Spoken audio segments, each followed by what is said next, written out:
This segment of the course, Farm Policy, is going to be devoted to the most recent Farm Bill, the Agricultural Act of 2014. I have put a couple of different references in a complete section devoted to the 2014 legislation. This Farm Doc summary is from the University of Illinois, and this ERS from the Economic Research Service is simply the bill actually divided into different segments.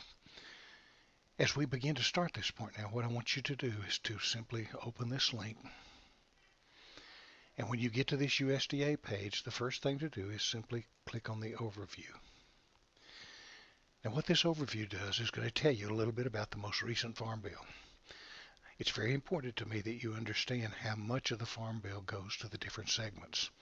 So I want you to be sure and pay attention to how it's broken down by percentages. Right here, the Congressional Budget Office has simply projected that 80% of the Farm Bill will simply go to nutrition programs. That's SNAP, basically food stamps, but it's not entirely food stamps. 8% goes to crop insurance, 6% to conservation programs, 5% to commodity programs, and the remaining 1% is to all the other programs. So eight out of $10 is going to go to nutrition. When this bill was being debated in the Congress prior to its passage in spring of 2014, there was a tremendous amount of discussion regarding splitting the Farm Bill and the Nutrition Bill into two different bills. Actually, a lot of farm-related organizations were opposed to splitting it because they were afraid that if they were split, that the Farm Bill might go away by attaching it to the nutrition programs, in other words, food stamps or SNAP. They realized that, or they believed that the farm program would at least stay as a portion of that. The 2014 Farm Bill did a lot of, made a lot of changes now to what we have learned in this class over the, as we have talked about the last 80 plus years of farm legislation. You know, we went through all those times of parity price supports, and went to target prices, and then deficiency payments, and counter-cyclical payments, all those different types of structures. You know, when you really think about it, a lot of them were almost the same thing with different names. But this one really begins to try to change the focus of farm legislation.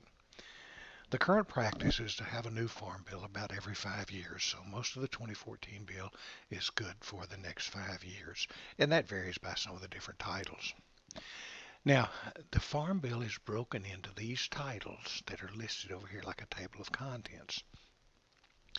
Now, what I've got is I've got a series of Moodle quiz questions over each of these different topics. Now, what I want to do is give those in several short quizzes rather than just one long one, because it's a lot of questions.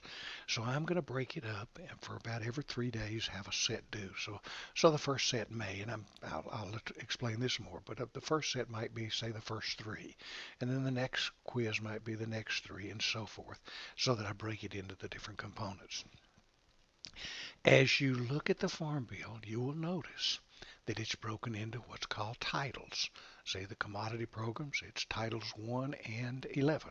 Dairy livestock's titles 1 and 12. Okay, so you'll notice each of these has the segments are referred to as different titles.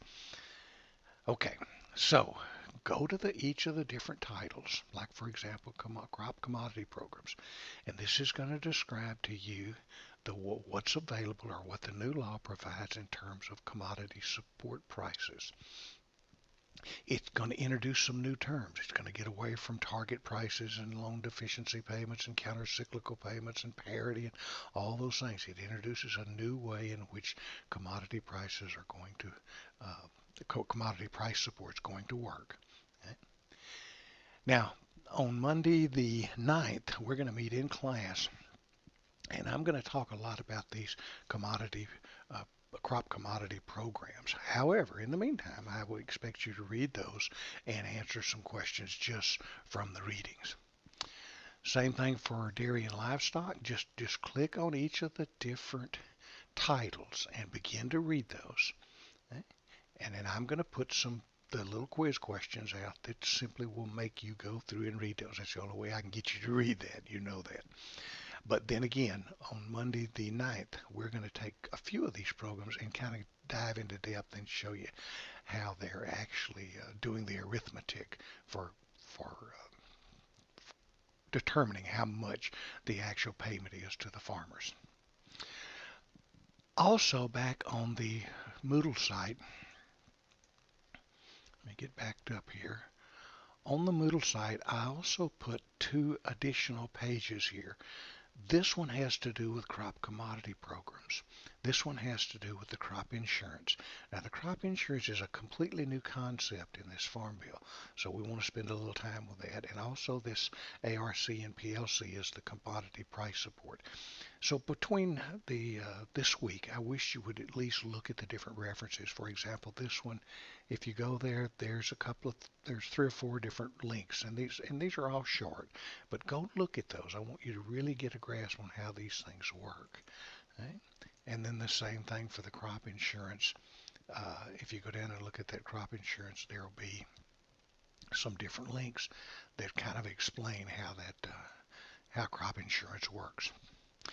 Okay, this should get you started. Begin reading those first few titles of the Farm Bill, and I will begin to post those. I will send an email out as I post each one of the little quizzes over the reading. And then again on Monday, we will sit down and do some calculations that show you how they actually work.